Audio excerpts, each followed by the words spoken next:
Oh, okay. Somebody's big head is in the way. I see it. Just kidding. It should be a little higher. Actually. Welcome, everyone, to the Wenham Board of Selectmen meeting on Tuesday, December 5th. It's a regularly scheduled meeting.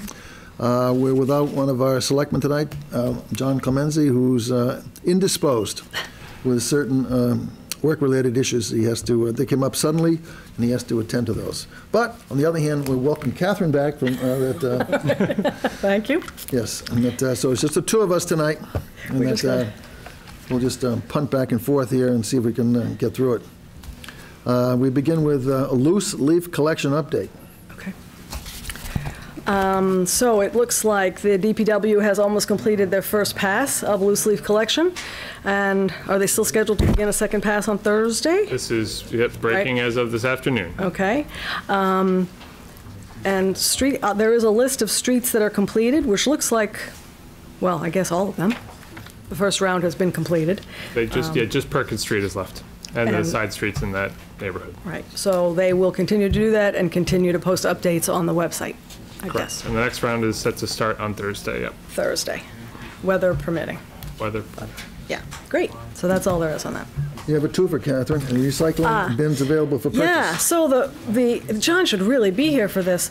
The 64-gallon recycling carts that were so popular earlier this year, are being offered again. The town of Wenham is once again offering 64-gallon recycling carts to residents at a cost of $40. Limit one per household. I assume that means if you already have one, you can't get another one. You got one in the first round. Right, and if you don't have one, you can't get two. And let's see, so the DPW will deliver fully assembled carts. And to pre-order, please complete, there's an order form here, which is due by December 15th. And I'm imagining also in the town clerk's office, the order forms? Yes, and on the website. And on the website. Yes. So complete the order form, send a check, or bring a check in, and someone will deliver the bins. And I'm missing this. Do we know when they're going to be available? So it depends on how many orders we get in and exactly the timing around the holiday season and snow and everything else. So shortly after December 15th, okay. I think it's fair to say. Okay, so that's trash or recycling. That's all I got. Okay. Next, the Wenham Board of Selectmen invite you to our annual holiday open house on Wednesday, December 20th from 3 to 4:30. Please join us in the Selectmen's room. That's this room right here for cookies and holiday cheer, and non-alcoholic, I'm sorry, as we celebrate the season together. It says, please RSVP Nikki Roebuck, but I'm not sure if anybody actually is going to do that. Well, they're definitely not going to now. Okay, sorry. I never did. I wasn't. No, that's true. I don't usually. I don't think we have an overflow crowd for these. No. Usually people line up on the wall. It'd be nice to have an overflow. Yeah. So I did that. So Peter, before we get, I'm not going to skip over you, Peter. Okay, however, I see our esteemed firefighters here and the leadership of the fire department. Are you here for the call firefighter appointment? There's actually 3 agenda items related to the fire department. We'll so it's kick all 3 of them. Okay.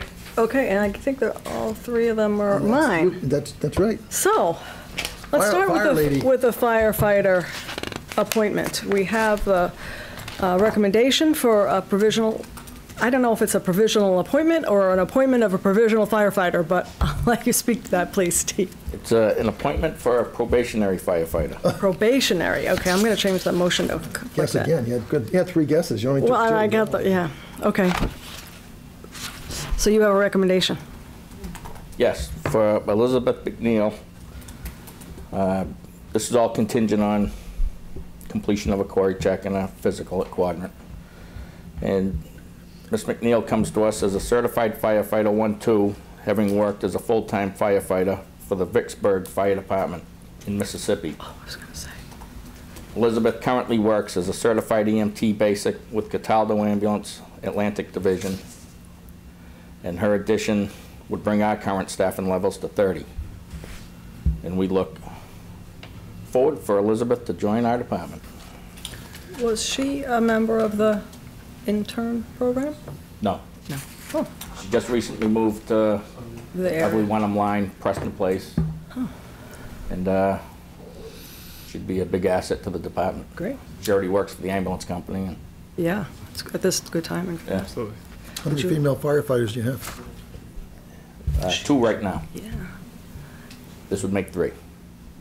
So, would you like a motion? I think so. Okay.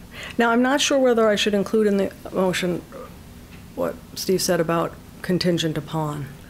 That's the language for conditionally appointing. Okay, so what, are we conditionally appointing, or are we probationally, is this language okay? The language is okay, Okay, yeah. I'm going to just do it as written then. Okay. I move to conditionally appoint Elizabeth McNeil as call firefighter for a term beginning December 5th, 2017, and ending June 30th, 2018.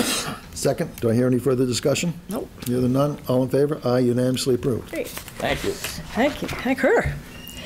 So we're moving down to letter E, I guess, which is the Yep, right. memorandum of agreement with Cataldo for ALS backup.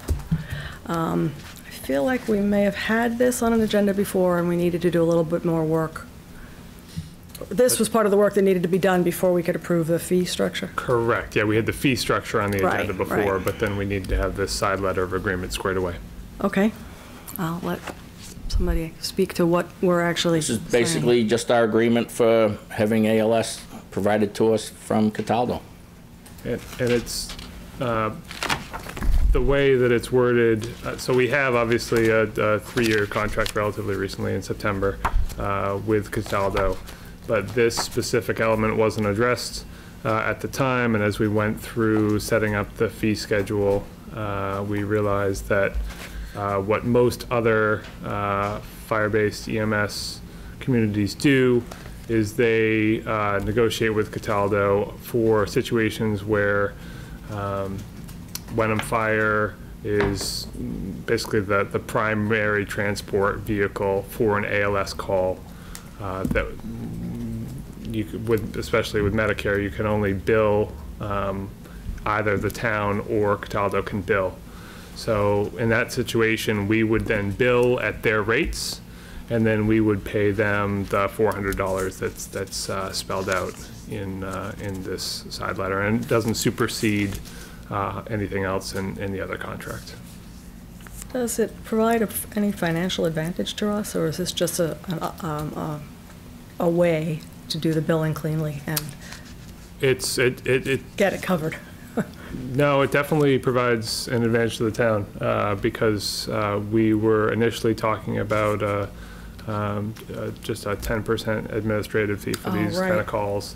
But basically what this does for the resident that gets an ALS call, their insurance company will be billed the same amount, whether it's Wenham Fire or Cataldo that's the primary, but the town will recoup $1,350 for each of those calls that we're the primary responder on. And only 400 of that to correct. Cataldo. We don't foresee a high volume of this, but in situations where if that were to occur, we want to make sure that we've got the documentation in place and proper billing set up and everything else. You ready for a motion? I'll read the motion. I got a motion.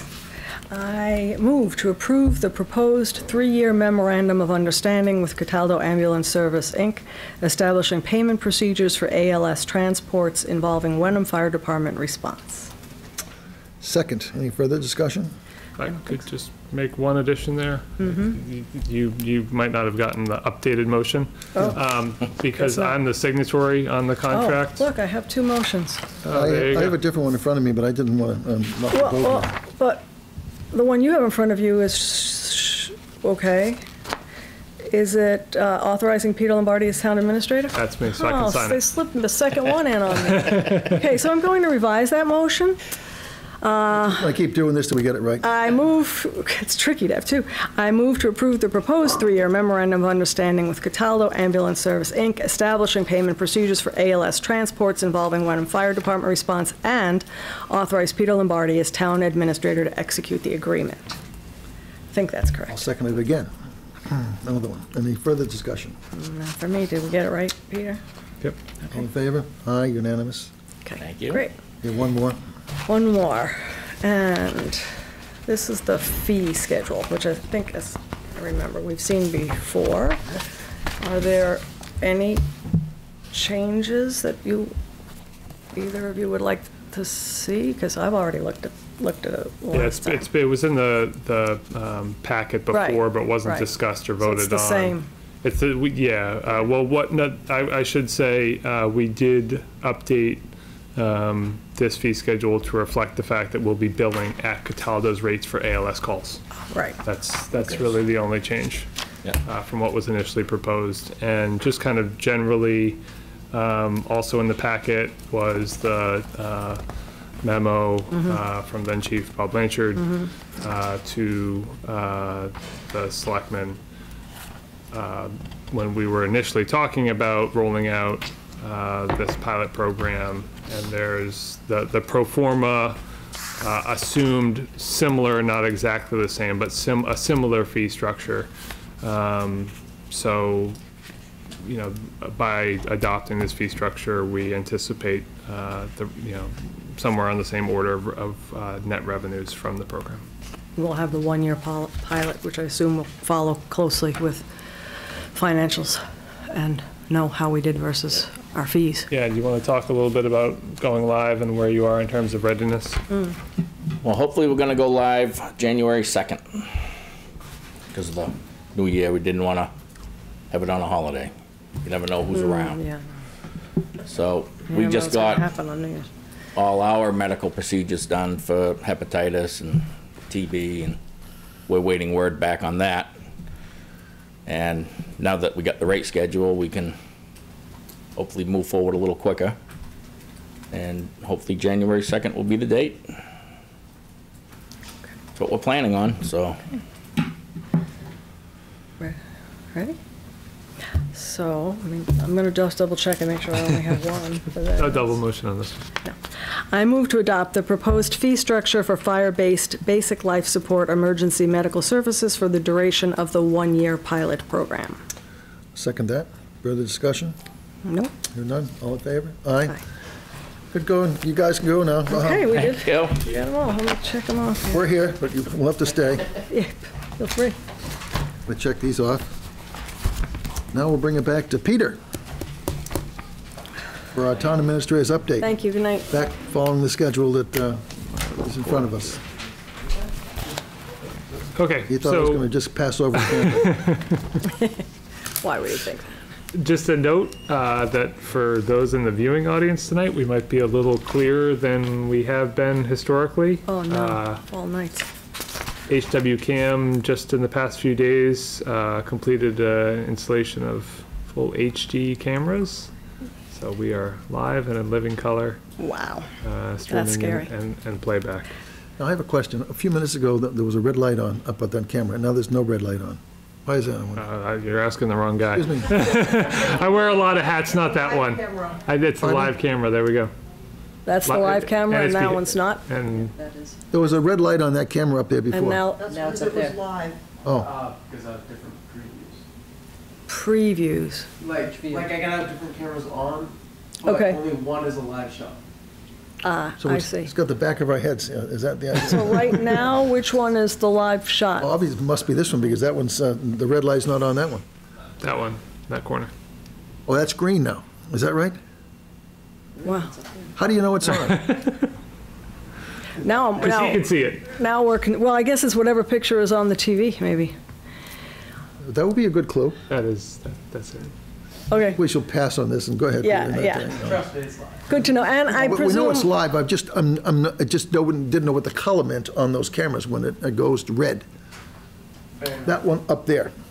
Well, so the one behind you right now is red. I don't know what that means. We can Yeah. ask Bill Melville. so, Maybe you can figure that out the next time we meet and tell us. but this Yeah, was, this setup's new to me, so. Yeah, okay.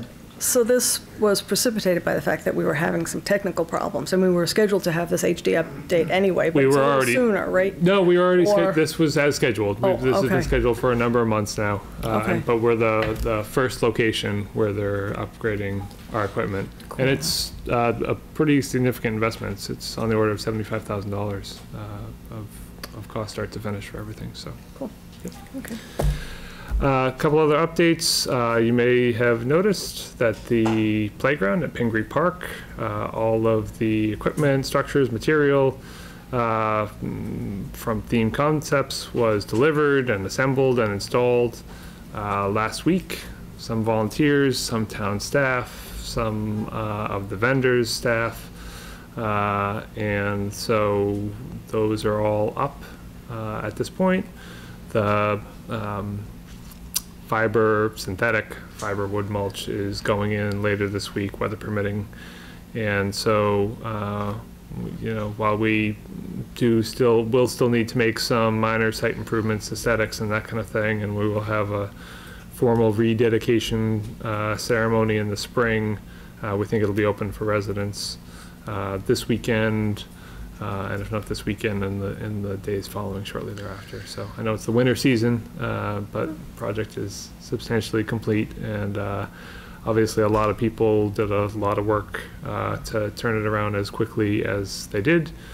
Pingree Park Playground Committee did a lot of behind-the-scenes work, both on the design side and obviously soliciting donations. Over $70,000 in donations. The other 65 was from Hamilton and Wenham CPA funds. Sean Timmons also, and Bill Tyack and his crew were very involved and helpful in making it all come together. So glad that project is where it is at this point. Yeah, it's exciting. Exactly.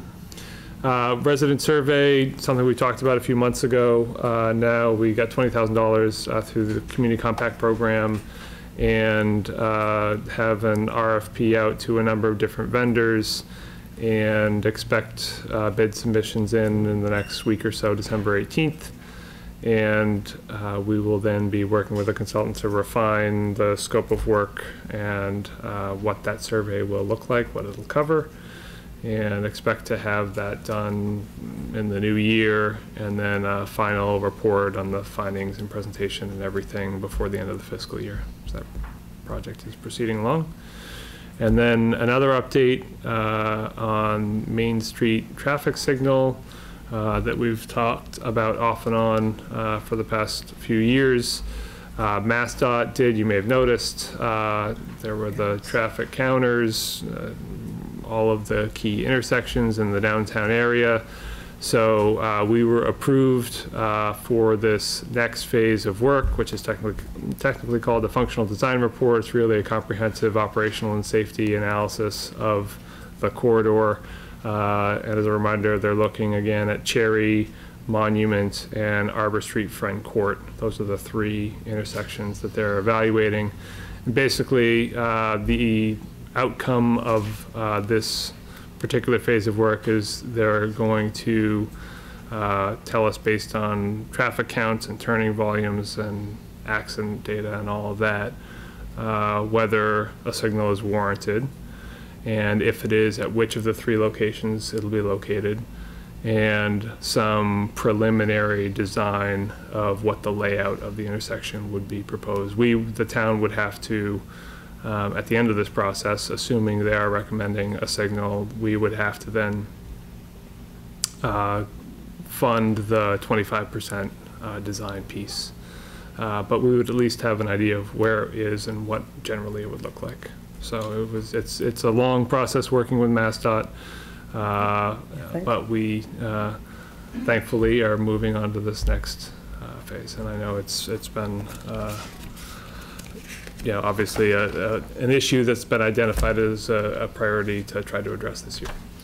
Well, like Catherine, I come up Monument Street, try to cross over, and I can be 7 or 8, 9, 10 minutes waiting for the cars. It's incredible how much the traffic has increased just in the last 2 or 3 years. Oh, definitely. Amazing. And the other thing I noticed this summer, will probably only be happening in the summer, is a lot of moms or dads were parking here to walk their kids to the playground program across the street. And walking across the street here is, with a child, is really scary. I see that on Sunday mornings, too. Yeah, right.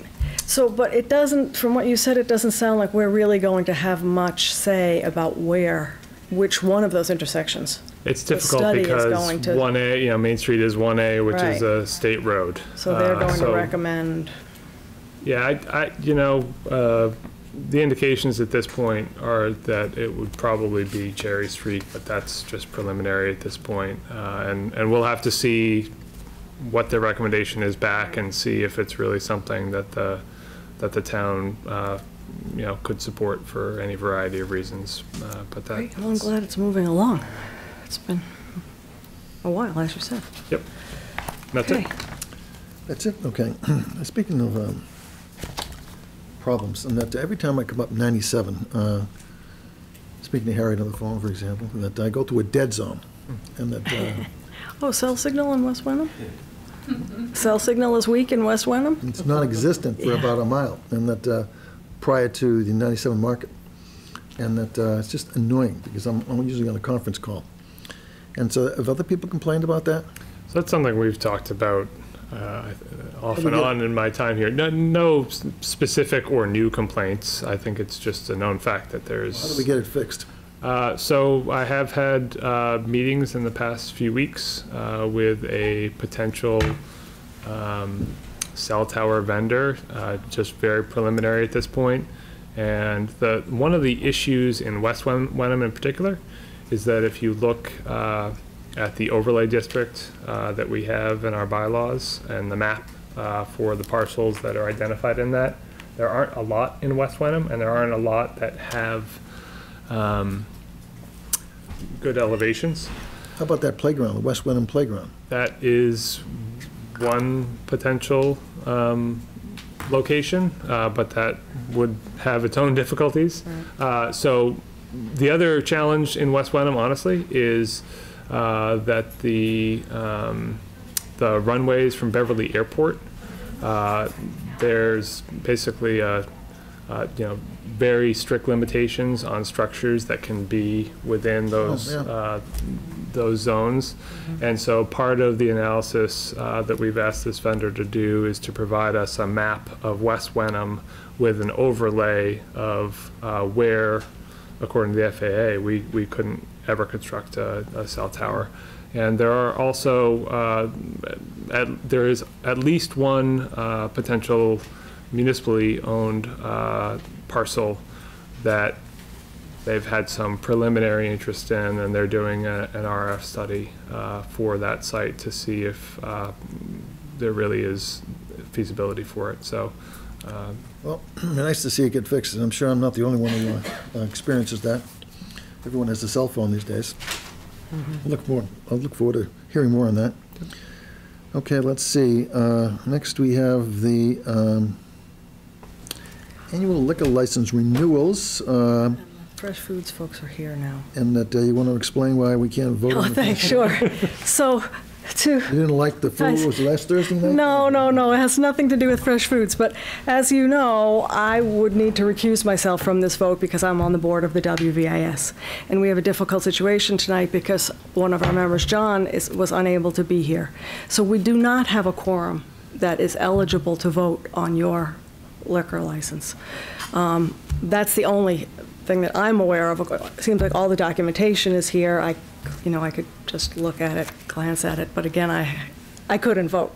So it would be just Jack. I could take a super So- vote. Well, yeah, so I think the right thing, we'll have to postpone it pass to it a point in time when John and Jack are able to both be here. Right. Right. yeah. So our next meeting is December 19th, so it's it's obviously before the January one.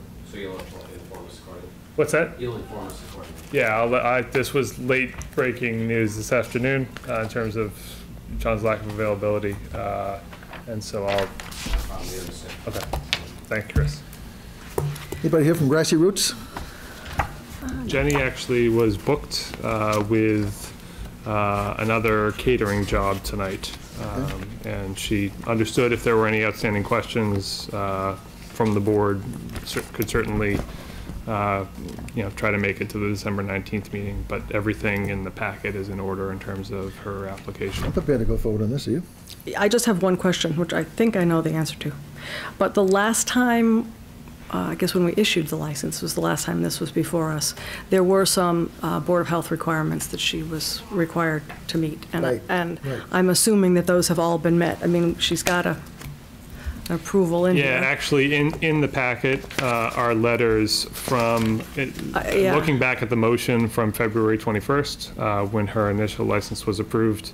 It was contingent upon receipt of all necessary permits from Building, Fire, and Board of Health. And those are all in the here. packets are all the approvals Okay. from those departments, that those issues have been rectified. I believe they were rectified then, but they just weren't documented in the memos. Not sure, but I'm fine. I did read the approvals, so I'm all set with this. Let me read the motion. Having met all state and local licensing requirements and paid all fees, I move the Board of Selectmen renew the wine and malt beverages retail liquor license held by Grassy Roots LLC located at 152 Main Street through December 31, 2018.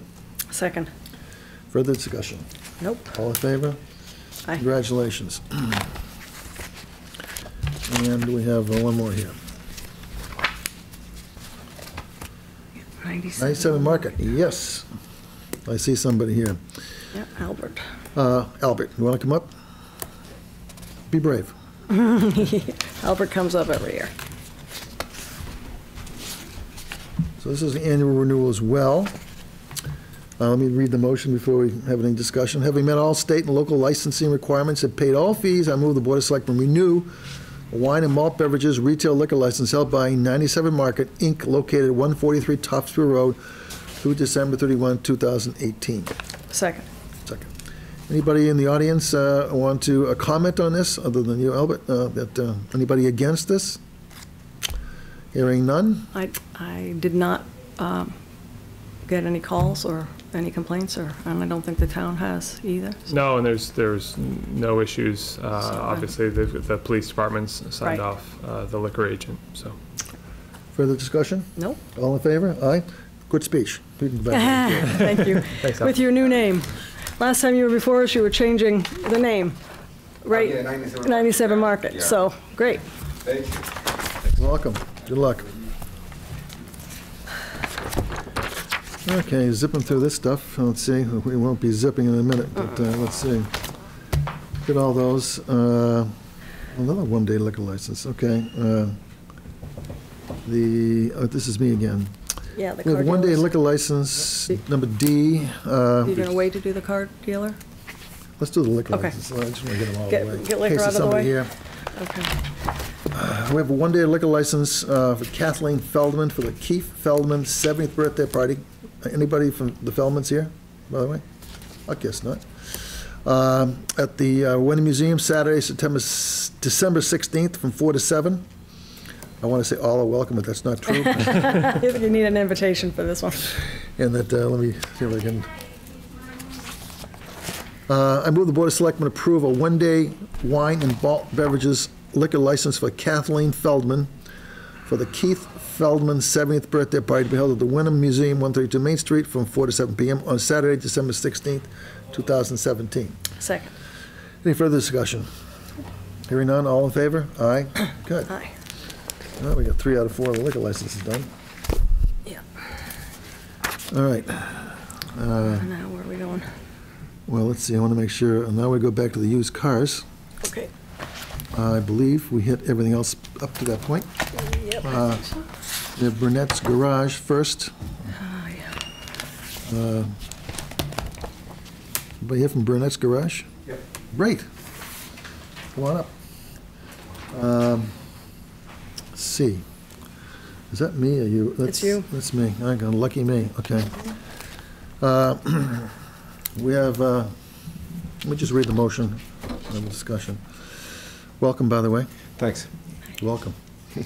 Might not say that in a minute, but no, I'm kidding. Okay. Having met all state and local licensing requirements and paid all fees, I move the Board of Selectmen renew the Class 2 used car dealer license held by Burnett's Garage located at 60 Maple Street through December 31, 2018.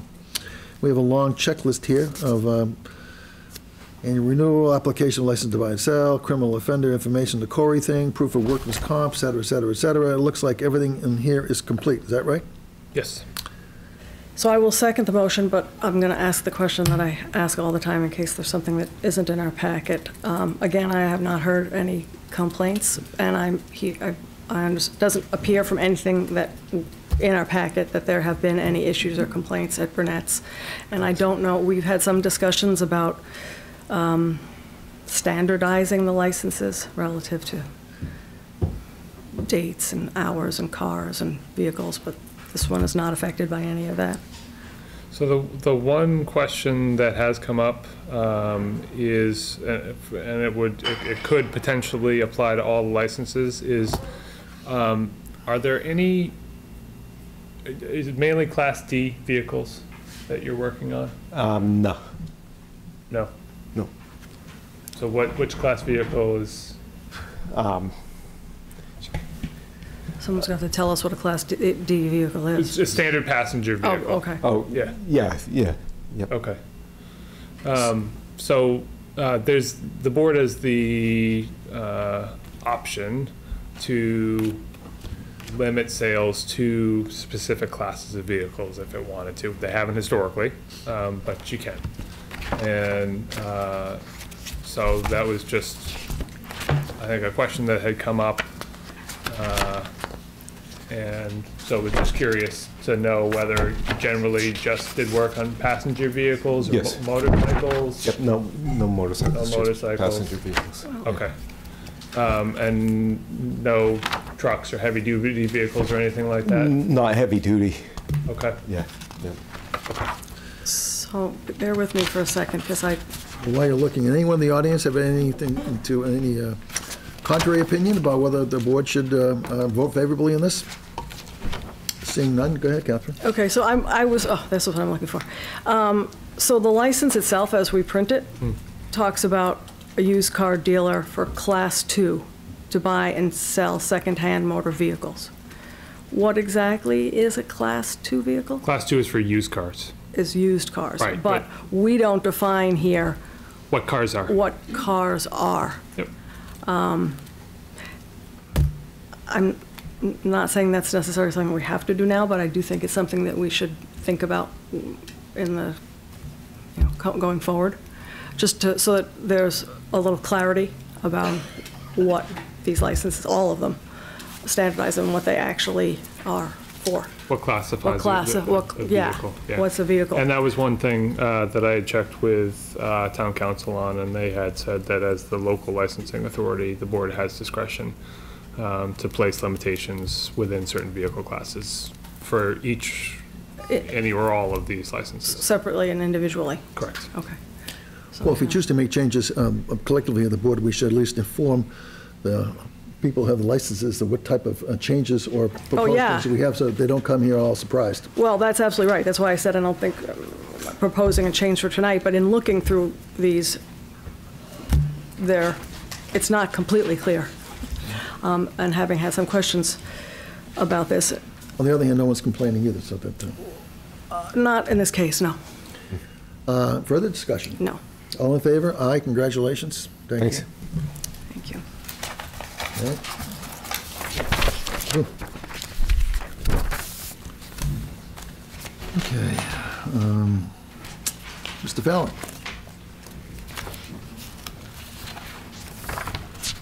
Let's see.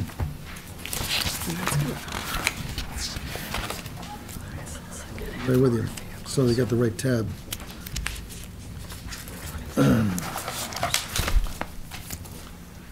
Okay, it's all under C, but there All are under C. multiple Yeah, I see motions that. under there. we got brunettes. Definitely got brunettes. Excuse me. How are you doing tonight? Good. Good. Let me just read the motion. Having met all state and local licensing requirements, paid all fees, I move the Board of Selectmen renew the Class 2 used car dealer license held by Fallon's Auto Service, Inc., located at 233 Main Street through December 31, 2018. Second. The same question I've asked the others. Is anyone here in the audience want to voice a contrary opinion about whether the Board of Selectmen should favorably act on this motion? Seeing none. Further discussion? I have none on this. All in favor? Aye, congratulations. That was easy, right? Thank you. Every other year, we make it easy. Huh? Yeah, thank you. Okay. Appreciate it. Thank you.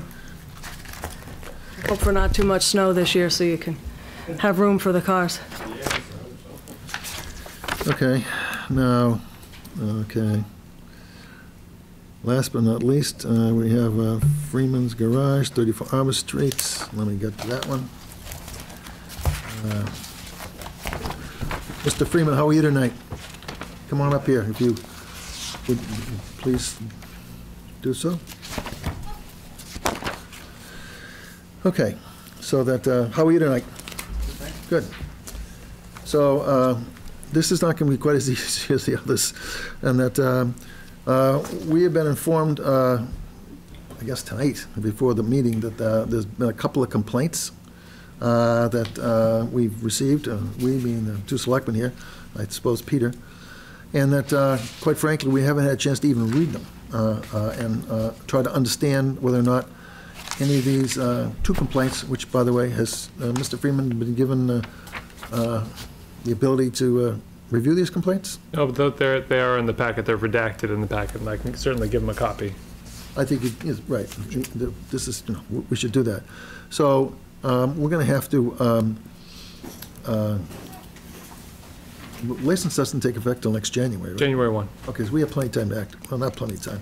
So we need to read these complaints and find out whether or not there's anything in the complaints that would cause us to want to question whether or not we want to renew the license. I have no clue at this point whether there are or there aren't. And we also needed a legal opinion, which we have in here. And so I have no idea whether these complaints rise to the level that would want to cause one or more of us in the Board of Selectmen to not want to renew this. And so I'm just saying that, nevertheless, we haven't had the time to even read these, never mind decide whether or not, debate whether or not it's material enough to impact our renewal of your license. And I'm sorry you just didn't hear about this till right now, but we only heard about it a half an hour ago-ish. So I think that the best we can do is say we'll put this on the agenda for the next meeting, and we want to make sure you have a copy of what we have in front of us, and that, so you can say, I don't agree with it, it's not true, hogwash, yeah, that's true, but I corrected it, or whatever the case may be. You're going to give me the complaints tonight? Sure. Okay. Yeah, you got that mic up. Yeah. So, but we don't want to further delay adjudication on this, and so that we'll make sure this is on our agenda for our next meeting, regularly scheduled for December 19th. December 19th. Hopefully can you make it on December 19th, Mr. Freeman? December 19th? Yeah, Yes. good. Okay. Yep. You want to comment? Nope, I just will be looking Okay, forward to getting and some again, information. If I could just jump in for 1 minute. Oh, please. So I just asked the same question about the type of vehicles, whether if there were any limitations in terms of, you know, being Class D vehicles only or Class D and Class M. I don't know if you do have any motorcycles, if that would be an issue for you or not. Okay, we'll Nope. handle it. Well, I've had motorcycles in the past, but, you know, very rare. Okay. But would you want the ability to have motorcycles there? Well, occasionally someone trades one in or something, but, you know, it's kept inside, motorcycles or anything, outside. Okay. So right now, you're saying it's cars.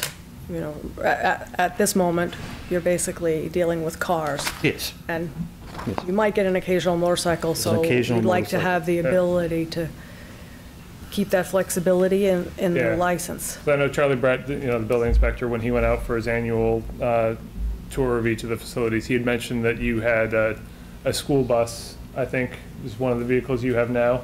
Yes. And I didn't know if that was going to be a No, that, recurring theme or, no, the church requested an upgrade on their bus, the First Baptist Church, and I was able to get one at an auction. I did get that bus, and I sold it to them, and this is the trade-in. So once that bus is gone, there's not going to be any other buses, just a request, you know, consumer request. okay, Got it? Okay. Sounds Okay. reasonable. okay. Thank you. So is it like one complaint here, or is it more? There's just the one complaint. One? Yes, there's just one. I guess there's one. I thought it was two. No, just one. Yeah. So we're not going to talk about it tonight because we haven't really Okay. thoroughly read that, but Sure. I want to give you the opportunity to read it as well. We'll have read it, and It does look like a, you know, a consumer complaint, and, you know, in the past, we've had consumer complaint from used car dealers, and it doesn't really have to do. Okay. we'll talk about it the next time. Sure. Thank you. Okay. Sorry for the inconvenience to as well. So Peter, on G, item 19, budget discussion. I'm going to turf that to you. Okay. Make you work tonight, harder than usual.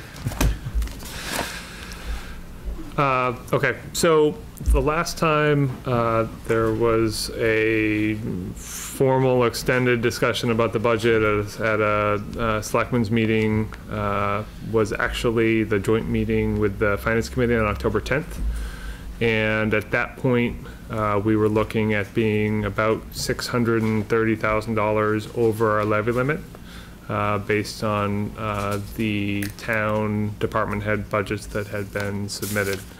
And so just kind of wanted to go through a number of key elements that have changed in the last 2 months or so and give a report on where we stand today relative to the FY19 budget. So there's about a half dozen major items to address. I'll go through them really quickly. The first is that the enrollment shift, which we had expected to be pretty significant again, headed our way based on NASDAQ's projections last year. The enrollment for the school district was certified by the state in late October, and it actually came in with pretty much on the number for Wenham students, but the Hamilton student population increased by 57 above what was projected last year. So the net result of that was we were initially projecting a little over $300,000 in enrollment shift costs for FY19, and now we're looking more on the order of $200,000. So that was a little over $100,000 savings difference from our initial projections. The next piece was when we initially put together our 19 projections, we didn't include any funding from the school district in terms of contributions from surplus, excess, and deficiency. At this point, they have submitted $375,000 or $345,000, excuse me, of projected E&D from FY17, of which a third approximately would be used to subsidize our assessment for next year. So that amount, the $115,000, has diminished our projected assessment for the school district. New growth for FY17, so last fiscal year, was, as we go through the annual tax rate setting process and everything else with DOR, came in at over $200,000, where we had initially budgeted for $100,000, and that was largely due to the fact that we saw a pretty significant increase in valuations that resulted from the Measure and List project. And new growth as well. Just well, is included in there. New growth was included in there, but the difference, new growth was pretty close to slightly over $100,000, but the value captured from the Measure and List project was about that $100,000 difference. So the net result of that is that increases our levy capacity when we're looking at the FY19 budget by $108,000. FY17 free cash was certified for us just recently by the DOR at slightly over $1.2 million, which is $230,000 higher than what we had projected as well. So there's some additional capacity there. Overlay surplus, we have had conversations with the Board of Assessors. From prior years, they have no outstanding cases with the ATB, and there's a cumulative balance of $85,000 in overlay surplus that would be available to be released to help balance the budget for FY19. And the last piece is that we did opt out of the GIC, which net result is a $100,000 decrease in our premium cost for employee health insurance. So all those pieces where we end up now at this point is just slightly more than $200,000 over the levy limit, providing the level of services that were outlined at our Saturday meeting in November by all the department heads. It's important to note that that figure still assumes a 3% operating increase from the school district, and that 3% would be independent of the enrollment shift and independent of any available excess and deficiency. So it's a gross 3%. As we know, we'll be meeting later this week with the school district. They're just on the really the start of their budget building process, and the superintendent will be releasing his preliminary budget on December 20th. So we'll have a lot more certainty about what that percentage increase is going to look like at that point. So even though we are a little over $200,000 technically over the levy limit, we do have those other one-time funding sources available to us. We have the $230,000 in free cash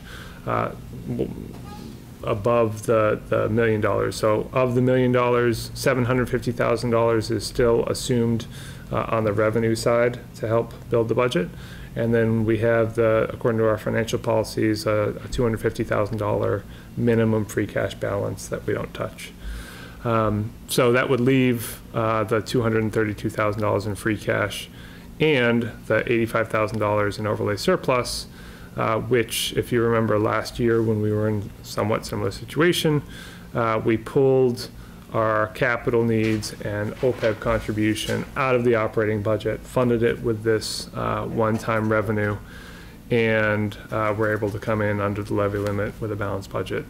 And assuming that the school department's budget comes in somewhere on the order of 3%, even up to 4%, it looks like we would have the ability to do the same thing this year. The one thing I would note is that 2 of the new capital costs that are proposed, and there's about $208,000 of new capital costs, are not just one-time costs. They are lease-to-own arrangements. One's the police administrative vehicle, which is in the low $40,000, about $14,000 a year over 3 years, which we talked about operationalizing, similar to what we've done with the cruisers in terms of fleet replacement. $14,000 each year. $14,000 each year. And the other piece, which is much more significant, is the front loader for the DPW. So that's on the order of $200,000 in cost. How we've structured the payments at this point is 5 $40,000 payments. So all we have in FY19 is $40,000 for the front end loader and $14,000 for the cruiser. So just something to keep in mind as we, because we're using one-time funds to pay for those year one lease to own, payments, then in the out years, we're going to have to accommodate those presumably in the operating budget or through free cash again. But it's going to be a recurring cost. It's not one time. So, given the timing of things, we won't really have any more news at our December 19th meeting. So, unless there's some direction from the board at this point, we're in a little bit of a holding pattern, waiting to hear what the preliminary school budget is for next year. And then we would take this up again at your meeting on, I believe, January 2nd. And at that point, presumably finalize the administration budget and let the finance committee begin to work through their process with the department heads. But I guess I just wanted to get a sense from the board if everything I've outlined and the budget as presented by the department heads, if there's any significant changes or sentiments in terms of policy direction. I think this is much better news than we heard, say, 4 or 5 months ago when we're looking at significant levy limit issue with an potential operating override of several $100,000, and that lots of things have come forward to mitigate that, as you just described, and now we're just waiting for the schools to give us their proposed preliminary budget, as you just said, December 20th, which is that's half of our budget, so that's 51%, 51 change. So this is all breaking well. And that, So I'd have to agree with that, but being the risk-averse person that I am, I think my editorial on that is we've kicked the can down the road again. We've been able to kick the can down the road. We're still relying a lot on free cash. We're still relying on one-time money for, as you said. We're hoping the school comes in. So it's great that things have fallen in our direction, but I don't think we should, go out and be celebrating that we've solved the problem forever, because I think maybe we've solved it. it's a year at a time. It is, but we already, It always is. We're just kicking the can down the road. I don't think I can recall a year in my many, many years here. Oh, we're no problem, No, We but got I plenty don't- of money, and that, et cetera, et cetera, et cetera, and it's a piece of cake, and that it's never a piece of cake. No, I guess I don't recall a time that we relied on free cash to fund the budget, to fund the operating costs. That's the part of this that gives me the shivers, because it's so, I think fungible might be the word you would use, Jack. But we also but used- all good news for this. Yeah, but we used, obviously, used a lot of free cash to levy the tax rate, so that, we've been using. We have been relying on that. We had a floor we didn't want to go below, whether it's Right. using for the budget, and that we're not going to pierce that floor. Right. And that whether we used it for funding the budget or levying the tax rate, it's, we're going to use it, and that it's just a question of how we're going to use it. And that, Right. But anyway. But I have no objections I don't see any reason why we wouldn't move forward with things as they are. Yeah, and the one thing, circling back to free cash, part of the way that we were able to get to more like 1.2 instead of the $1 million free cash that we were initially estimating is that we started with a balance of over $400,000, closer to, well, I think $450,000 or thereabouts from last year. And this year, if we play this out, and assuming things stay generally, in the same vicinity, we'll be talking about having a starting balance of closer to $300,000, which will then mean, it'll be that's our starting point going into the next fiscal year. And at the same time, as we've talked about, in seeking to stay within the levy limit and deliver a balanced budget, every year that goes by, there's more expenses cut on the town side, and local receipts are inched up. We try to be conservative, of course, always in doing that.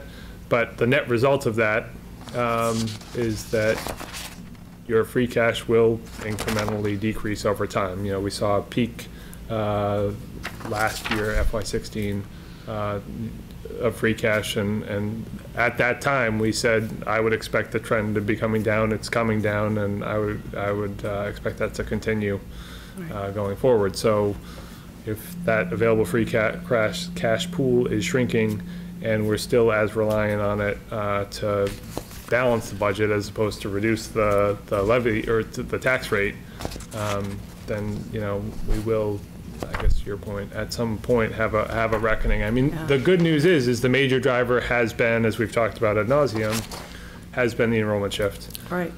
And the enrollment shift that we saw for this year was significantly less than projected, and will help us not just next year, but over the next several years, because it's the 3-year rolling average.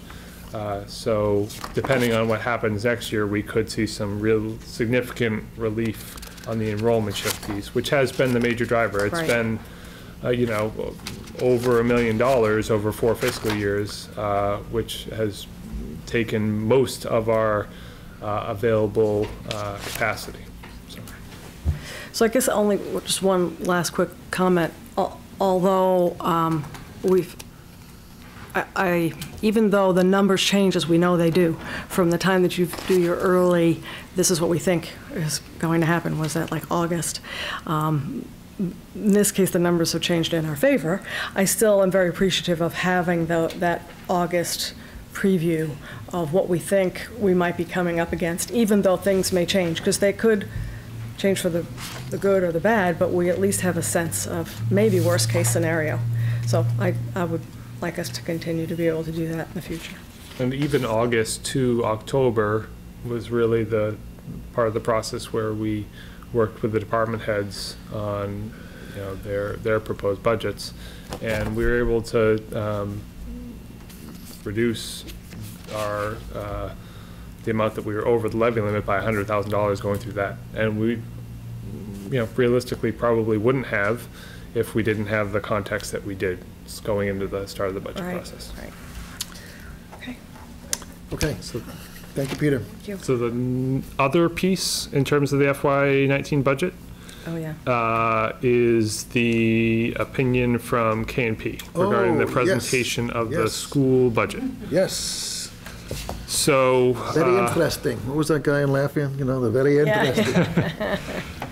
so Showing our it's all in the packet, and do you want me to summarize, Jack? Let me summarize. Okay.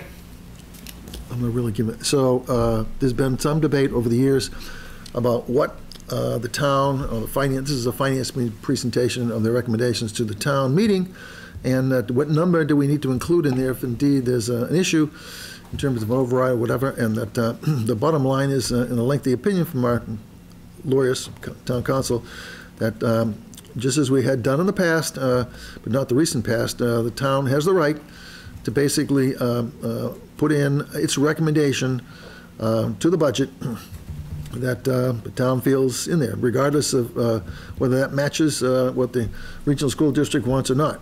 However, we have a concurrent obligation to basically publish, quote unquote, the school department's recommendation, and that I think that the only time that might be problematic, well, it could be problematic even if we're under the levy limit.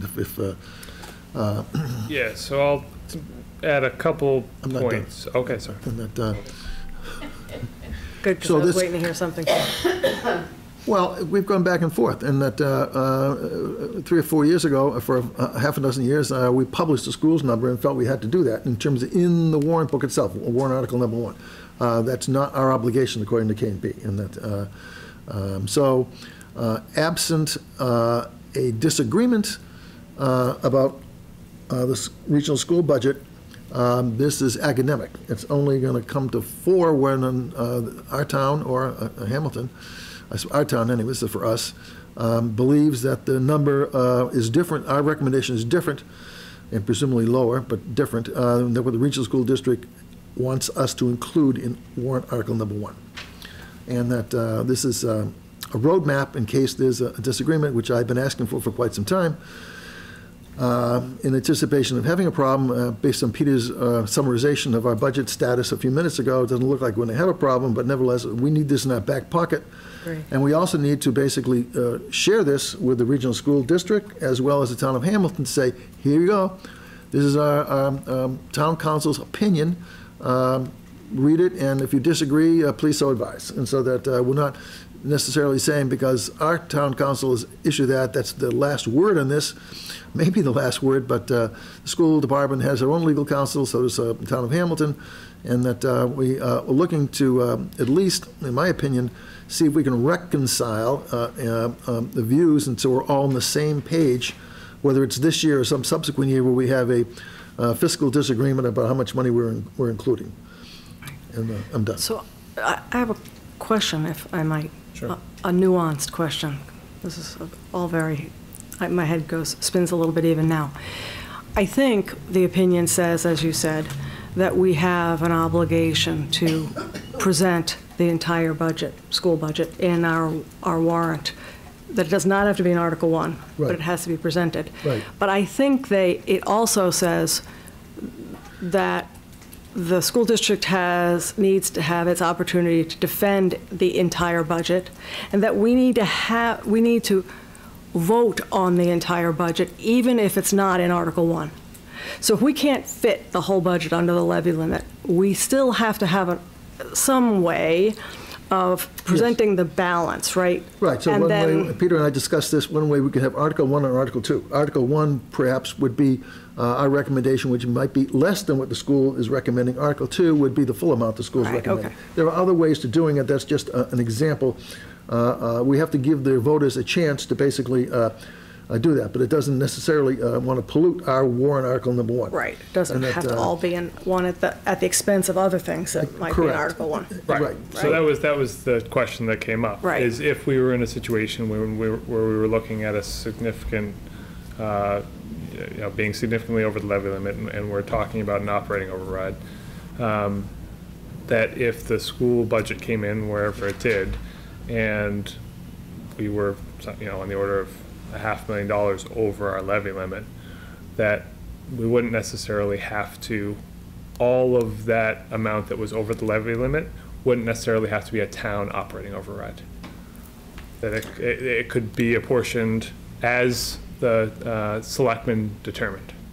And we could be under the levy limit and still have a disagreement. Well, true. I And mean, that, we still have to, both towns still have to agree. That's right, yeah. So we'll be curious as to see that, what the regional school district and the town of Hamilton say about this legal opinion, and hopefully we can all be on the same page and file it away Yep. for, future reference indeed, if this situation ever comes up, because it was a conundrum. Right. And we weren't sure, and it was a lot more realistic that we'd have an issue, but less so based on Peter's summarization of the status of the budget tonight. I totally agree with you that we need to get the opinion, particularly of school council, because we've heard in the past a different opinion. So now's the time. Right. To So that show was- this to them Yep. and say, okay, whatever, your council look at it, or Hamilton's council, and to Jack's point, where are the points of agreement and disagreement, and then we'll know where we are. So I'll send it to both Hamilton and the schools so they can distribute it to their council and get back to us. Please. Great. Okay, so next, Long Meadow. So just as a reminder that there was a citizen petition, I think it was the only one, at our annual town meeting last April by a Hamiltonian who basically convinced the voters in our town and the town of Hamilton to basically do a study on the uses of Long Meadow Way, and that, so it was overwhelmingly passed, our town, I believe Hamilton as well. The parcel is a 15-acre parcel that is in Hamilton, and if those who have been reading the Chronicle, maybe even the Salem Evening News, there's been a lot of activity about an affordable housing proposal from Harbor Light on that parcel. They want 1 acre of the 15 acres. And they're going, there's been a lot of discussion about affordable housing, period, in Hamilton. So as a result of that citizens petition, a joint committee was formed of Hamilton and Wenham. Bill Wilson, the chair of the Hamilton Board of Selectmen, was the chairman, and I came late to a meeting and I was made vice chairman, and that just half a dozen people in the committee, and so the committee's task was to basically determine what viable uses there might be for this parcel for both towns, and the number of possibilities would be the town of Hamilton and or the town of Wenham would like to use it for some purpose, undefined. Might want to, what, do we have any, does the Joint Committee for Recreation have any use for that, for recreational purposes? Does the Hamilton Regional School District have any use for that land for building another school? Whatever. And that, so a committee met, and we rapidly went through and eliminated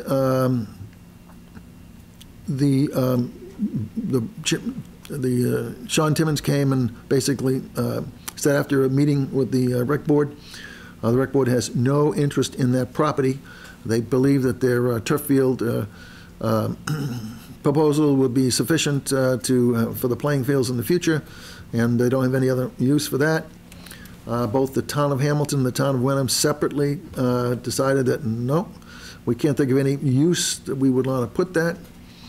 and that right now the only outstanding issue is does the regional school district have some long-range use for this land or portions of the land, and that they're thinking about it, discussing it in what forms they have, and that what we're being asked to do, because Bill Wilson's trying to put together, finalize a report that he wants us to basically move the Board of Selectmen formally adopt the resolution which I'm just about to read, which means we don't have any interest in it.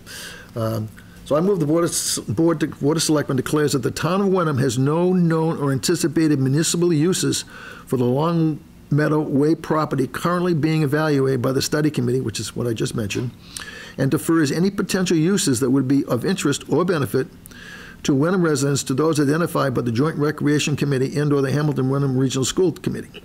If such a recreational school uses were to be positively identified, now or in the future, the board asserts their authority to be actively involved in any related discussions, negotiations, and/or feasibility studies relative to the potential purchase of the Long Meadow Way parcel, plural, should said transactions require appropriation or expenditure of any town funds. So we can't think of anything. It's in the town of Hamilton anyway, and that anybody who's been reading the papers knows that there's a quite controversial right now, that Harbor Light has a proposal which is quite complicated in front of them, where they want to ask for an acre of the land approximately, not an acre, and that the rest of it would be town of Hamilton can use whatever they want. And all of this is tied up in debate in the town of Hamilton, where, if any place, would they authorize affordable housing.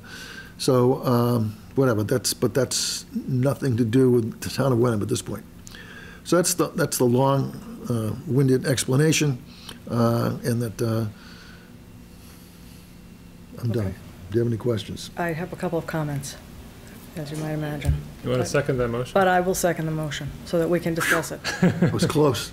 So, so there's a memorandum of understanding in here. So I have a basic concern, which would not necessarily, which is addressed in this motion, but which I want to speak to.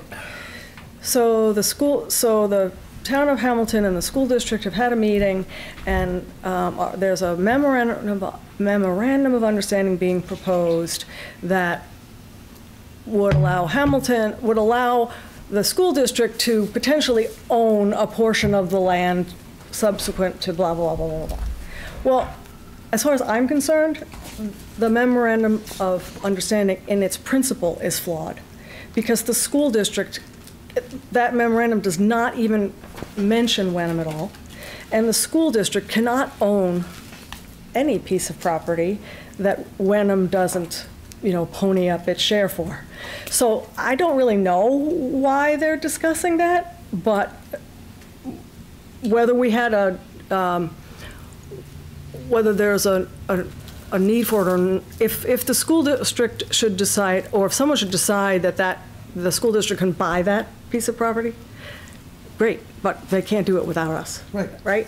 So the whole memorandum, if they sign it, This is not a joint. Harbor Light came up with this on their own. Oh, clearly, but there's been a lot of discussion about it, and I just want to make it clear that, from my point of view, no matter who came up with it, it's not a viable document, because it contemplates something that legally can't happen. We're not bound Right. to Well, any, right. Right. And I am glad to see that, well, let me make one other comment. So I know Sean Timmons has said, oh, we don't need this because our turf problem is going to solve all of our field problems. Right. I have a little bit of concern about that, because no one has approved a turf field problem. So I do think it's good to sort of leave the window open, as we, I think, have in this motion, that should the turf fields not be approved, then that the Joint Rec Department may change their mind about this, right? Yeah, so I know when I know Bill they Wilson want had turf. reached out to us asking for this formal motion and vote, he had mentioned that he intended to reach out to the Joint Rec Board as well for a similar disposition of the issue, one way or another. And I don't believe they've met on it yet, but intend to in the next week or so. And so I do know, just kind of generally, the conversations that the Joint Rec Board has had about the turf field project versus this parcel is that the purchase of this parcel, another grass field, isn't going to necessarily solve their lack of field space issue. Even if they don't get turf fields. Right. It's not enough to make it even worth it. Right, so if the turf field doesn't happen at the high school, purchasing land to put in one additional natural grass field doesn't alleviate enough of the pressure on all of the fields collectively that we've talked about. So their point is, well, okay, we could purchase that, but then we would want a turf field there and all the costs that would go along with that, especially where we have a permitted project, at least on the high school campus currently. Right. It's kind of a throwaway. It seems like it's kind of a throwaway, that the discussions of the turf field is sort of, it's assumed. And I always want to bring people back to, don't assume that, because there's been no approvals other than money to do the study for the I design. would anticipate the turf field project is probably going to come up at our joint meeting on Thursday night. Which I will not be at, but I hope I'll be interested to hear the discussion. And the only other thing I would say, and this, it's fine that it's in here, but this motion contemplates that we would only have the right to be involved if the transaction required appropriation of expenditure of town funds. And I'm not suggesting that we change this, but there would, to my point earlier, there would be no potential purchase without appropriation of town funds. So I guess that's kind of a, okay, it's nice that it's in there, but not required. Other than that, that's my total sum of comments on this. Bill Wilson's asking that we, Hamilton Town here, asking we approve this motion, which would be a sister motion to what they've done. Is it? So they've approved a motion like this? Nope, this is our own wording. Okay. Are they intending to, or do they feel like their discussions to date warrant our doing this and they're going to? I don't know specifically. I do know that the MOU that you've been talking about, the proposed MOU, was talked about at not last night's Hamilton Selectmen's meeting, but the prior one, and that the general consensus was that, well, there was no consensus. There wasn't support for signing off or moving forward on the terms of the MOU. I don't know what vote they've taken, if any, at this point. That's surprising me, because I always like to believe they were going to take the vote. Anyway. Me too, that's why I kind of asked the question. So we're kind of leading the way again in taking, We're being asked to do this Right. by Bill Wilson, and, we're done. I mean, that we don't have any particular use. And this is, I mean, this goes back to conversation at your August 22nd meeting, which was basically exactly in line with what's in the motion. It was just a discussion, and then that sentiment was forwarded on to Bill Wilson and the Long Meadow Way Study Committee, but I think they just wanted it formalized so that there wasn't any question. They'll know exactly where we stand, I guess, right? They'll know exactly where we stand anyway. They know that informally, and they just want it formally know that. Exactly, okay. Just, anyway. Anyway, So, it's a lot of discussion for something that, further discussion? No. All in favor? Aye. Okay, proposed policy for snow removal on private ways. Well, I'm going to turf this to our private way expert, Peter. Okay. Snow expert.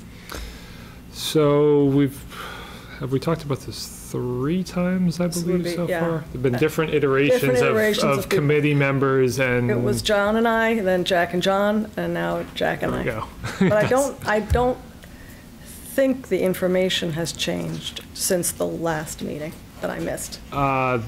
The information has not changed, although there was no discussion at the last Oh, meeting that okay. you did miss on Right. this, and there were some changes to the policy from the initial iteration. Okay, So just to go through those very quickly, generally what we've talked about is, so the town's accepted Chapter 40, Section 6C, which allows us to plow private ways. We have plowed a number of private ways for a long time now. But there hasn't been historically any particular criteria for what private ways we plow and what private ways we don't plow.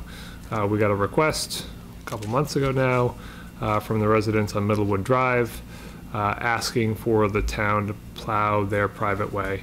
And if you look at the statute, the Board of Selectmen technically is supposed to designate which private ways we plow and which we don't. So coming out of that, we have drafted a policy which would delineate why we would plow certain roads, private ways, and not others. And basically the criteria for eligibility are that the ways would be open to public use, that they provide access to 2 or more numbered properties, that they have a finished paved surface, and there aren't any other additional restrictions from a land use board decision, planning board, zoning board, that specifically says the town will not plow this private way. So, and if there were such language in any of those decisions, that they would prevail, obviously, over this policy. The one exception to private ways that has historically been plowed but doesn't fit that criteria is Batchelder Park, which is unpaved. And what the policy proposes is they're basically grandfathered in, that they would continue to receive those services based on the past precedent.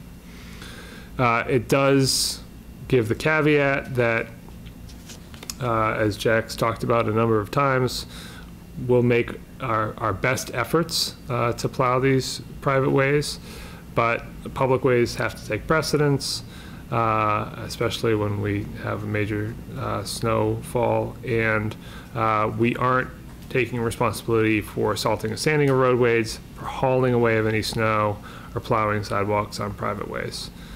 The last piece of the policy, the additions specifically say, according to the statute, that snow plowing and such doesn't constitute repair of a private way, which is a separate issue, as we've talked about, well aware of, and that we won't incur any additional liabilities. We check with legal counsel and our insurance carrier, and we're not obligating ourselves to provide this service now or in the future. We're simply saying that at this point in time, this is our policy and this is what we're going to do, and it's subject to annual appropriation.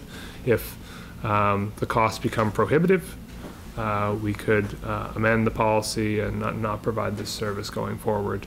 But at least it puts down on paper a set of criteria that makes the decision-making process not as arbitrary as it has been in the past. So if the board were to adopt that policy, what that means is that all the private ways that have been plowed in the past, and there's a list in the packet, and that's Longfellow, South Street, Woodside, D'Ambrosio, Patch, Hickory, Laurel Drive, and Batchelder Park, would continue to be plowed by the town. There are 3 private ways that would potentially be eligible.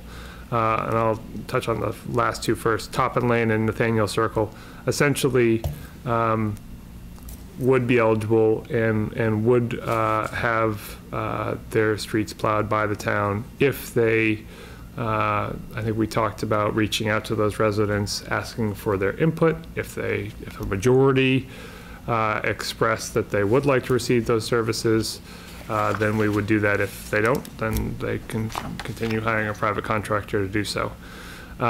Middlewood Drive is a little different, because if you look in the packet, I included a copy of the comprehensive permit that was issued for that project in 2004. And if you look at the language, it specifically doesn't obligate the town to offer snow removal services to residents, but there's the option to offer them if the board elects to do so. So if you adopt the policy, Middlewood Drive isn't automatically given plowing services, that's a separate decision, which is why we've separated the two out into two different items under old business. And again, we would, if the policy were adopted, we would send letters out to residents on all of the streets as we've done historically, letting them know that we'll do the best we can, but this is the new policy and what we'll adopt going forward. It's a good summary. We've been talking about this for a while. I want to read the vote. A move to adopt the proposed policy, which Peter just described, for snow removal on private ways and designate the following private ways as eligible for these services: Longfellow Road, South Street, Woodside Lane, D'Ambrosio Way, Patch Avenue, Hickory Lane, Laurel Drive, Batchelder Park, Toppin Lane, and Nathaniel Circle. Second that. Further discussion? There's a question. So this is, we've added two, and most of the streets that are on here, private ways, we already plow. But in order to have the list complete, they're two new in this motion, correct? But I think the policy spoke to being eligible if there were two or more numbered houses on the street. Yes. And on this list of streets that we do not plow, there Yes. are a couple of other streets that have That are unpaved. unpaved. Okay. I was just wondering why they would not have been included. And I think, was there one that was a private, notated as a private way? And therefore not There included? were, yes. Sias, maybe? Sias and Danes both have signage at the entrance to their roads that say private way, residents only. Okay. And so they're not eligible under the criteria because they're not a public way. It's not open to the public. Okay. Those are my only questions. I'm happy to have a policy. And I will say, I know the question came up, I believe, at some point in the process about increased DPW costs or resources. I raised that. And for these two streets in particular, if you look, they're just a handful of homes on existing routes. And in talking to Bill Tyack, there are very minimal incremental costs. They'll just incorporate them into the routes and don't anticipate needing to hire certainly any more drivers or overtime or anything like that. Because they're not moving snow or removing snow. They're just literally would be passing through with the plow. Correct. Okay. Okay. That's all. All in favor? Aye. Unanimous. Okay. And one more, Middlewood, and that the famous Middlewood. Okay, let me read the motion, Peter. You can, I think the motion actually describes what we do. I move to approve the request for the town to plow Middlewood Drive, subject to the receipt of as-built for the road and bridge. Is that worded correctly? As built. Yes, Yeah. as built, yes. As-built. Hyphenized. Hyphenized, yeah. Kind of a hyphenated I don't word. have mine hyphenated. For Well, the it road. should be. Should be. That's why I'm stuttering over this. Right. Right. For the road and bridge, and to add this private way to the approved list of roads designated as eligible under the terms and conditions of the private way snow removal policy, which we just approved. So I will second that. Further discussion? Yes. And I've actually changed my mind about this a couple of times. But I sat through a lot, not these meetings, but a lot of ZBA meetings where Middlewood Drive came up and the issues that there have been in getting compliance and getting as-built. I don't have an issue with plowing this road, but given their past performance or their past actions, I actually think when we get the as-built and all the other documentation that's required, they should come back to us with this request. Because, I mean, it will, unless we're really careful that they understand and our DPW guys understand that until those documents are in hand, no plow is going to touch that road. And I worry just a little bit about our ability to enforce that. If you're confident that we can enforce that, I'm okay with it. I think that's entirely up to your discretion. If you want to hold off on approving the motion and simply let the residents know that we really need the as-built before taking any action on it. And allowing the building inspector and planning coordinator to review the documentation and ZBA, which is requested, those documents? Yeah, I mean, I've sat in a lot of meetings where they promised that they would have those documents at the next meeting, and they never did. So. Where does it stand now, as far as you know, the documents? We have received relatively recently, in the past few weeks, septic as-built, and I believe those meet all of the requirements of the Board of Health, and it shows some road layout information, but they, I talked to Margaret, and they certainly don't provide enough information about the road and the bridge to satisfy the concerns of the ZBA. So I guess my proposal would be that once we have received confirmation from the land use folks that they have what they need, I'm not really willing to approve this, although I would be, once we have what we need. Because this also just says subject to receipt. Once they get the as-built, they have to be sort of looked at, reviewed. Well, it should be a receipt and approval. I mean, that, and satisfactory to the town. We could have changed the motion to that, but, it's, but that's implied but not stated. Right. It is right as, yeah. It's not stated. It's not and stated? Again, I just. But that's that's the intention. Right. So anyway, that's just the way I feel about it. No problem taking it up at a later meeting after. I think it might incentivize these folks to actually get the documents, because it's coming to be winter season and this is up in the air until they actually provide the documentation that they're required by law to provide. Yeah. He's one of the 3-member board of the condo association. Thank you for being here tonight. Thanks, Mr. Smiley. It's John LaLasha, 14 Middlewood Drive. Again, we understand the problem. And again, it's not the residents that are creating this problem, it's the developers. And I think this is being borne on the residents. We pay an average, I think we try to figure out about $160,000 a year in property taxes to receive no services from the town other than police, fire, and we do our own trash pickup. We've been maintaining, the plowing for the past, 3 years that we've been there, the 4 years actually. And again, this is a battle we're having with the developers. We took over a year ago, and we still haven't finalized the turnover to the property. We had a meeting with one of the developers last night, and again, we brought up, again, the as-built. I was able to get a copy of the septics, and I personally copied them and brought them in, digitized them and brought them in last week to make sure those got the planning. Again, we're running up against the wall because it may snow Friday. And we've had to now hire a contractor with an understanding if the town takes over the plowing and salting that they'll just do the driveways and sidewalks. If not, they'll continue on, but that's a $30,000 a year cost potentially if you have a good whole snow season again. So this is a significant savings to the landowner, the homeowners. One last thing actually is beneficial to the town is if you know the area, you drive out Burley. What the town plow does now, it drives out Burley Street into Danvers, goes down to Burley, Old Burley, turns around and comes back. Once or twice last year, the truck actually came down Middlewood and made the loop and left. So it actually would save the town a little bit. The area it's turning around up at Old Burley and Danvers is less than the distance that Middlewood would be to turn around Middlewood and come out.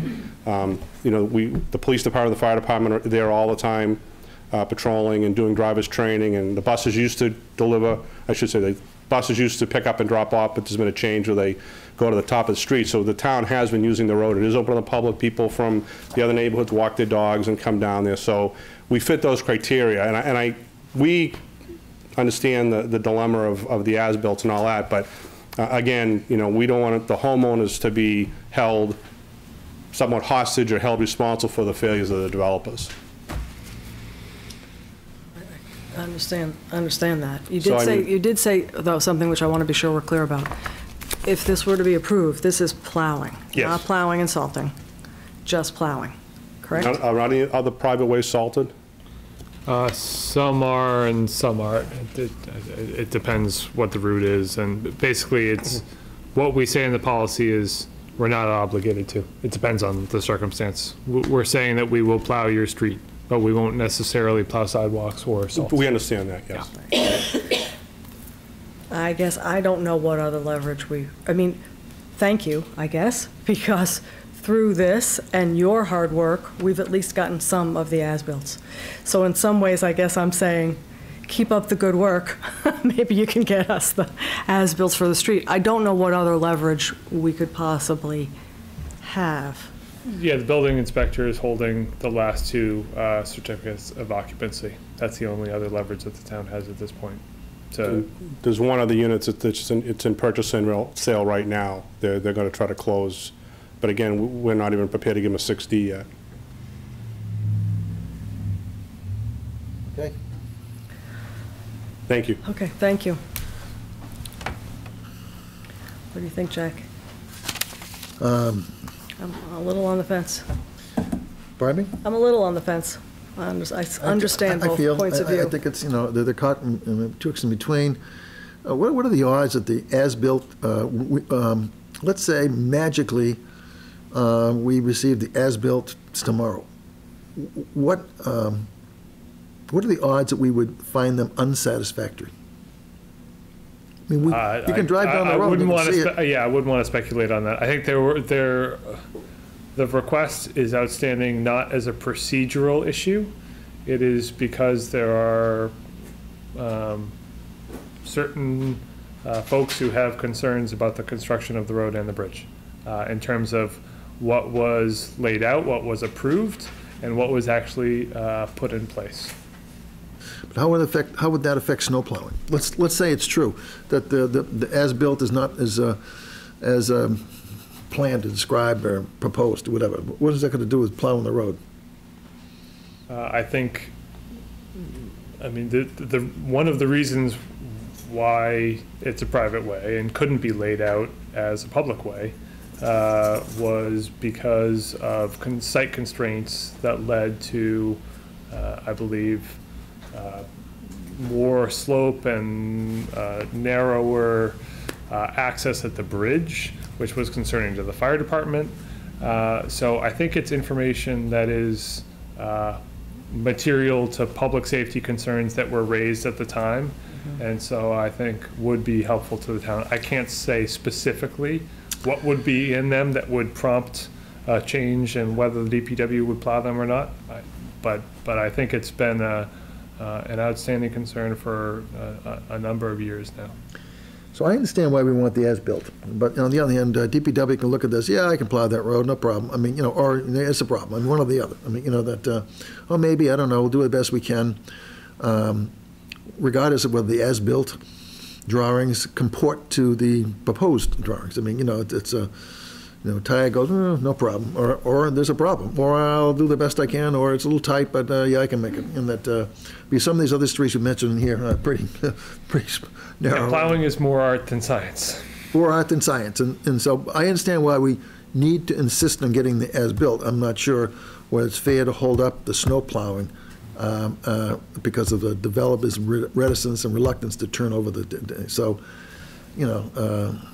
This motion, even as written, does preclude plowing until those as-bills are received. I know that. Right.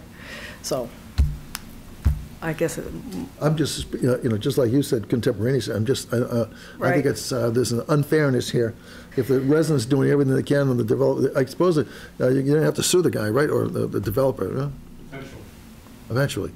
yeah, it's a I said difficult potentially, situation. not eventually, just to be clear. Potentially. So if we, let's say we got the as-built, and they were delivered yesterday, and you and the Bill Tyack looked at them for a week. Are they going to find anything in the as-built drawings that would preclude them agreeing to, I mean, so the as-built drawing, if the as-built drawings or whatever are the same as proposed, then everything's fine. Is that the idea?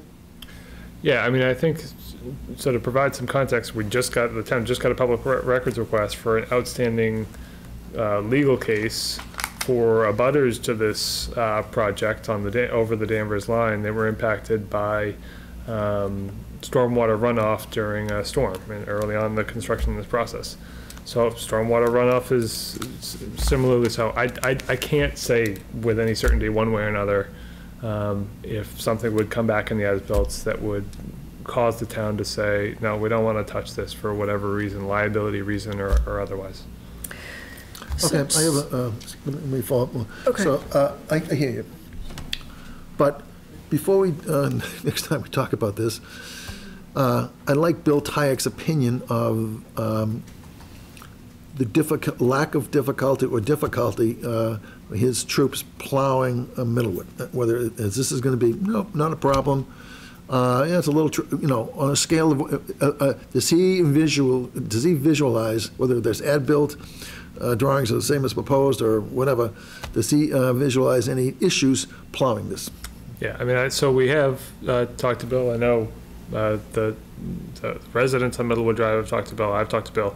The one question that he's asked is what was brought up earlier, which is the current route is actually longer than what would be proposed if we stopped at Middlewood Drive, because we're driving into Danvers and Danvers is driving into us, but we haven't specifically asked if he has any concerns about the setup of the road or anything like that. I think, and I think that's important information, because it might be some limitation that the residents would have to understand that there's some, I don't know what it would be, but, that he's the expert at this stuff. Yeah, and I don't know what it would be there. I'm not sure that doesn't necessarily alleviate anything we're talking about, but as an aside, I mean, if the as-built came in satisfactorily, is it a go, or, is there still issues?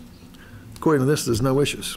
If we receive the as-built, after we have to change this, reviewed and approved. Yeah, But anyway, yeah, at the very least. Anyway, it just be additional information that we might want to consider at a subsequent meeting. I'm doing the best I can for you, but I guess I'm just concerned, I don't want to add a potential liability to the town in doing something for a neighborhood that we don't have liability for now. If that bridge is not built to specification, if there's some structural issue there, which we would have no way of knowing until they professionally, then we've added a liability by, I understand that. which we already know we have in some cases, but do we want to add another one? I just want to know. Yes, no, I don't disagree with you. Is it a difficult chore? Is it going to have to be, a certain type of truck, a smaller truck, narrower truck, different type of plow? Right. Most skilled plowman we got to do it. I don't know. So there are two issues. If everything, as you said, if the as-bills come in and they're fine, is the DPW fine? Are they okay with? And my other issue would be if they come in and they don't meet what they say, the as-bills are not as-built, what are those differences, and do they provide us any kind of liability? I'd like to know that. So I guess the question there is, if we don't have as-built in hand, but Bill doesn't have any concerns at this point in terms of the logistics of plowing, if the board would be willing to approve it. Well, I think we're going to bring this up in another meeting. Yeah, John's not here tonight, and that. But I really, I understand Catherine's point, and I really like to hear Bill Tyack's opinion. In fact, I'd like him to come here. Yeah. Okay. Yeah, I would too. I agree with Jack. Follow-up questions, and Bill can be brief in his responses to questions. So we might have to drag something out of him. I don't know, Bill. I hope you're not listening to this, but okay. No, it's usually a good thing. Yeah. Sometimes we want a little more information. Yeah, and I'll make sure he understands the context and questions, and so he's prepared to answer them and any other follow-ups. And, maybe... I don't know what he's going to say, so that, I like to hear it. And that's just, then we have the issue of, and he might be able to advise us, okay, what type of problems would we expect if the as-built is not the same as the proposed? Give us some examples, if he can, because he's qualified to do that. All right, if the bridge, whatever it is supposed to be, I'm making this up, up to 10 tons, and that, but his opinion, he looked at it, it's only 5 tons, and his truck is 7 tons. I don't know. I mean, that he could.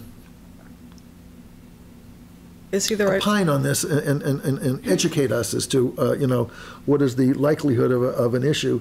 The roads shouldn't be a problem, it's the bridge presumably, right?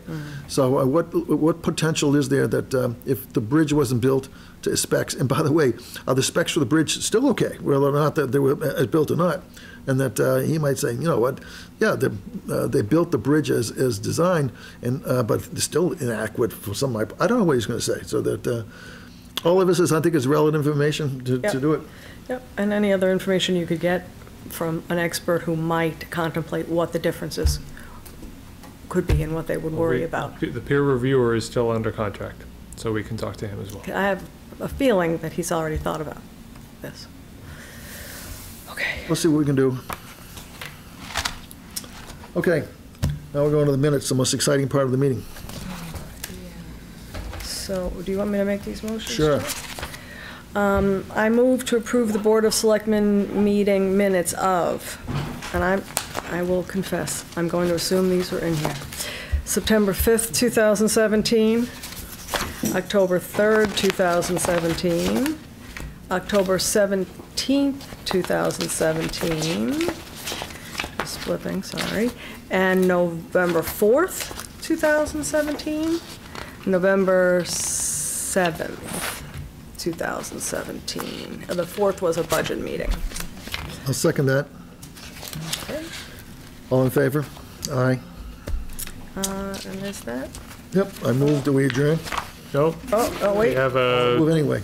we have a couple executive Oh, session I see that, meetings. yeah. Okay. And I will just make a note before you make the motion, Yeah. that there are, you'll see there's some track changes in red. Yeah, look at that. That after I reviewed them, I had suggested, so it might be worthwhile just to look at those I just did. very briefly to accurately reflect what was discussed at Yeah. that meeting. Yeah, you can look at that in 10 seconds. I read it. Okay, I'm a little slow. Hold on. Stick with me here for a second. I The- think we'll still make 8:15, Jack. Well, whilst Catherine's looking, I think that I see Harry in front of me, she and I and others attended the 370, were you there too? Yeah, 375, and Peter was there. It was a great gathering, and that, were people pleased with the turnout? Yeah, Very pleased, and we don't have the final invoices yet, but we have made significant progress towards our goal of getting some funds to run the rest of the programs for the year. I thought the food was very good too, the hors d'oeuvres, you know, that little pizza things and the whatever else they were, and that,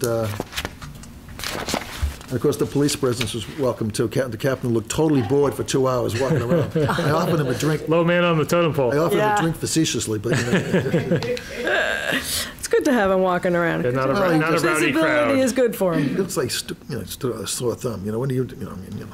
But was that required by law or something like that, or town regulation? Or It was It probably is for the number of people or something. over 75 for a one-day liquor license requires a police detail. is that the state Even law? for our own. No, that's That's our, our, that's your law. our bylaw. Well, let's change it. Well, you know, that's a lot, could be a lot of people. And, What could go wrong? A fire? We have to get the hell out of it. What good is the policeman going to do that we have a fire? well, I don't know. Guard all the cash I had. Well, yeah, and if someone lot. over imbibes and gets rowdy, or, In yeah. Wenham, could happen. I can see some old person, you know, falling asleep. Well, that could happen too. Anyway, I've read those minutes, and I'm willing to, because I know you want to adjourn, I'm willing to make Talk this, about the police this cabinet. motion now, although, so this is, It's a proven release. yeah, but I. Prove and release, there you go. There's two. There it does, I'm not, oh, okay, October 3rd, okay, I got it now. I move to approve and release the Board of Selectmen executive session minutes of October 3rd, 2017, and October 17th, 2017. Second. Further discussion? All in favor? Aye. I move to adjourn. Second. All in favor? Aye.